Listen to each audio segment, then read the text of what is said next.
event, really,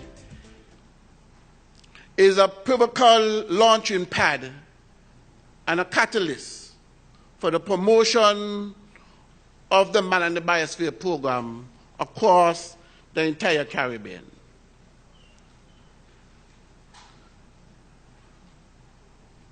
All around the Caribbean, policymakers are brainstorming about the next new ideas for development and growth of their own economies.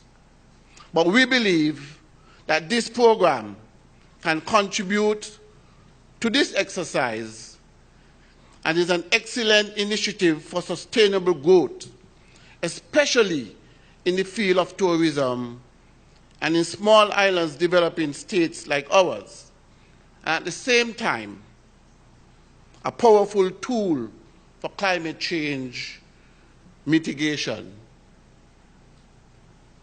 This program as well, of course, have the potential to attract huge funding for development and related activities. It gives me great pleasure at this time to introduce the Honorable Nigel Carty, Minister responsible for UNESCO, and the Minister who have in fact overseen this particular program from its inception. Thank you very much. As the Minister responsible for UNESCO affairs within the government of St. Kitts and Nevis, I am immensely proud to launch this commendable and highly relevant activity under the auspices of UNESCO. I wish to commend UNESCO and in particular the Division of Ecological and Earth Sciences, Island and Coastal Biosphere Reserves for its initiative in making this all happen, both the opportunity to inscribe the St. Mary's Man and the Biosphere site and in orchestrating this important conference. These accomplishments would not have been possible and would not have come about as they did without the timely assistance from the UNESCO Montevideo office in Uruguay.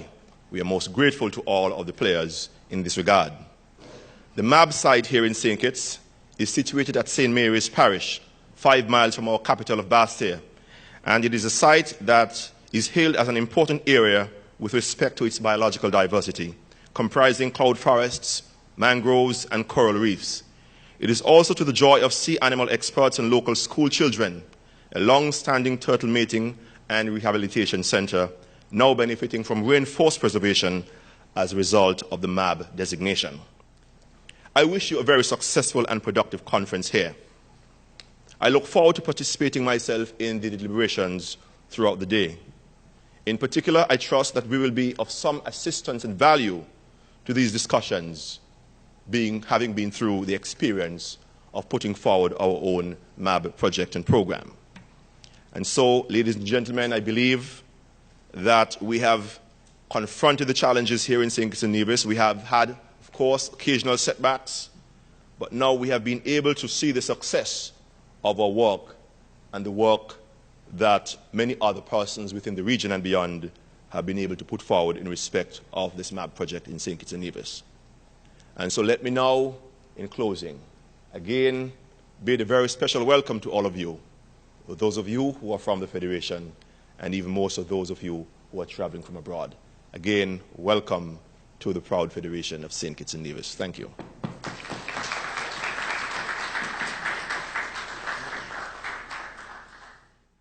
Let me start by just putting this in the context. St. Kitts and Nevis has been a long-standing contributor to debates on climate change at UNESCO. UNESCO is one of the key organizations that is mandated under the Barbados and the Mauritius strategy in implementing plans and measures to deal with the vulnerabilities of small island developing states. But St. Kitts and Nevis has joined, for instance, the Intergovernmental Oceanographic Commission at UNESCO, which deals with, amongst other things, early warning systems of impending tsunamis and hurricanes. We hosted a ministerial conference here in this very room about 2 years ago on climate change adaptation of the Caribbean, which led to and kick-started a draft resolution at the UNESCO General Conference on the same theme, requesting the Director General to assign a priority and deploy funding to be able to follow through on the ministerial declaration which emerged from this meeting. And of course now we very recently were the first English-speaking Caribbean state to actually sign up to or be accepted by the Man and Biosphere programme. Now I think the key common underlining point I want to make here is that St. Kitts and Nevis at UNESCO has been doing this not necessarily in its own self-interest, but also to embrace all of the English-speaking Caribbean states. And we've acted as a catalyst in Kitts and Nevis in kick-starting initiatives in the collective interest of the English-speaking Caribbean. Hence the reason for this conference. This is why we're here today. And we're going to take you through some of the steps that we need to take this forward. Next slide, please. Let me just start with a definition. Now, no doubt Dr. Klaus-Gott will have his own definition. He's the expert in this issue. But looking at it purely as a diplomat and as a non-technically trained person in these areas, I would say that MAB reserves are sites for learning, preservation, innovation at a regional and very localized community level, built around sustainable development practices. I think there are a number of very important characteristics. So unlike many other international organization accredited activities associated with climate change, which give you a rubber stamp accreditation and nothing else really happens, MAB is very different. It's based on scientifically proven activities on the ground. Science, in fact, is a very core part of the whole operation. It's also a source of commendable preservation of fauna, flora, sea mammals. And an example, of course, is St. Kitts itself, with its turtle nesting area. It's an inspiration for local and regional communities to actually forge an identity for themselves, associated with protecting the increasingly fragile ecosystems. And it's also, by the way, a potential location for income-generating activities, whether it be ecotourism, new products, new services, all highly, highly relevant to SIDS. SIDS is important in the context of UNESCO, and MAB is an integral part of this. There are something like 38 small island developing states identified, recognized by the UN. 10 of these, by the way, are least developing countries. But they make up altogether 20% of the UNESCO membership. So we do have quite a strong voice when we speak together in unison in forging and requesting priorities to be set by UNESCO, one of them being MAB. This is something we need to build, I think, into our various sites as we go forward. MAB reserve sites, through their national commissions, of course, provide scientific and institutional frameworks to ensure that UNESCO inputs into the post-millennium development goals of 2015 are actually met, and in the medium-term programs as well. The conclusion I draw from this is that we need to bring science into the heart of these biosphere reserves, through learning laboratories at local level, application, perfection, and dissemination of results, and particularly in areas like climate change. We do have, of course, scientific research institutes across the English-speaking Caribbean, but it tends to be at a very localized level, and the information is not disseminated as efficiently or proficiently as it should be. MAB will provide you with the basis, UNESCO's technical expertise, to set up very focused, highly focused, science-based institutions, research, which attracts international attention of the scientific community. We need to put ourselves on the map in this respect. Man and the Biosphere project for St. Mary's took a very interesting turn, because when we were trying to zone the area for the biosphere, we realized that a lot of entities had an impact on the keys and Keys Beach, where we have our turtle nesting. When we looked at the different elements that impacted the beach where we were trying to protect the most, which is the turtle nesting and endangered species nesting area, we realized we will have to incorporate all of the waterways that entered onto the beach. And so that is why it's all the way from the Great Heats Pond in Canada to the Atlas Gut. Next slide, please. The St. Mary's Biosphere Reserve was declared in November of 2011, and it was the first of its kind in the English-speaking Caribbean, which is a great accomplishment for the Federation of St. Kitts and Nevis. It is not as large as many biosphere areas in the world, but it is 4,927 hectares in size, and it is located from about 4 miles out of Bastia, east of Bastia. Next slide, please. The functions of the St. Mary's Biosphere Reserve, we look at conservation, 3 main areas: conservation, development, and logistical support. In terms of the conservation, we're looking at the biodiversity and the ecosystems, as well as the species and genes and the historical aspects that fall within the biosphere. In the area of development, we're looking at the development in association with the protection of the environment. And in terms of the support, we are specifically looking at the local, the international network for research and monitoring. And on the UNESCO, of course, the biosphere have to meet certain specifications. This is a more detailed map of the biosphere. If you look at the terrestrial level, you would see there are a lot of historical aspects to it. First of all, we have our main water aquifer that is in the biosphere at the terrestrial level. We have our historical maroon settlements and dippy villages.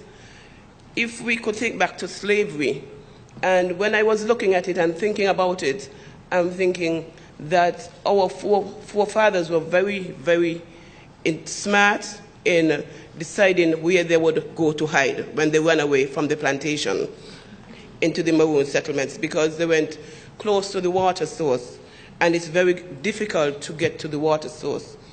Also, within the biosphere, the Great Heats Pond is a salt pond. It was of great value when we harvested salt, and there are many estates. For example, we have the Canada Estate, we have the Cunningham Estate, the Hermitage Estate, Brighton's, White's, Greens Hill, and Bayford's. All of these fall within the biosphere area, and these are some of the historical aspects of the biosphere. Next slide. This is a land cover map that shows you the different areas of land within the biosphere. You have the transition zone that is within the sea, parts of the sea that can be used. We have the transition zone on the land as well. And then we have the to-core zone, which is on the shore and at the terrestrial level. Next. This slide gives you a more detailed outlook on the area that is used as transition zone, the area marked in yellow, pale yellow. Then you have the green area, which is the core zone, and you see we have 2 core zones, one at the terrestrial or the mountain level and one at the sea level. And then we have, in between them, you have the transition zones, that's the kind of orangey yellow, and then you have the buffer zone, which I will speak more about shortly. Next slide, please. The main functions of the core areas are to conserve biological diversity and enable low-impact research, education, and recreational activities. The St. Mary's Man and the Biosphere has a marine core zone of 202.37 hectares and a terrestrial core zone of 192.16 hectares. The marine core, you will find nesting habitat of both leatherback turtles the hawksbill, and the green turtles, all of them from critically endangered to endangered species. It is also the nesting place of several birds. There are 2 reef systems located north and south of the Carry-On River, and these promote activities such as fishing, conch diving, and there's the harvesting of sea grapes and sea moss. The terrestrial core zone is located in the Central Forest Reserve National Park. In this area, you will find many endemic birds, species, plant species, and high historic and heritage value within those areas. In the marine core zone, these are some of the activities you would see going on. If you drive across from the road, you would not believe the kind of activities that is going on the beach. For example, a turtle could be coming in to lay its eggs. There are birds flying around on the beach, laying their eggs, and these nesting areas are not very protected. And so there is the Turtle Monitoring Network that was established early in 2000. And I see one of the persons from the Turtle Monitoring Network here. Dr. Stewart is not able to be here because she went overseas on business. But there's a Turtle Monitoring Network that have been in existence, and they do a very challenging job of trying to protect the eggs of both the endangered turtle species and the bird species on the Keys and Hermitage Beach. That was this picture. That is me over there in the black and white striped. It was the 13th of June last year when Dr. Kimberly called me and told me, Miss Wallace, there's a turtle coming in to you have to come here right away. I had just gotten home from work, so I flew, not drove, I didn't drive, I flew to Keys Beach, and it was a long way across the beach, and I was huffing and puffing by the time I got there, but I got to see the turtle. And it was awesome to behold, and we really have to protect the turtles, not just because of themselves, but because of the fact that the turtles, not just tourists either, but the turtles eat the jellyfish, and the jellyfish feed on baby fishes. And so if we do not protect them, then we will in turn endanger ourselves, and so they are to be protected. This is the terrestrial core zone, and again, I have been from mountain to sea with Mr. Maynard, and we have been more or less documenting the different areas within the biosphere, collating information on what is important within the biosphere. And this is one of our trips that we went out to do an assessment of the Carry-On waterway. We went way up. It was challenging, but we got there. And we had to go, we went to the same Maroon Congo town. It was historically located, and it was very difficult to get to. And you realize why the Maroons went there to hide, because you would not go there unless you really, really want to go there.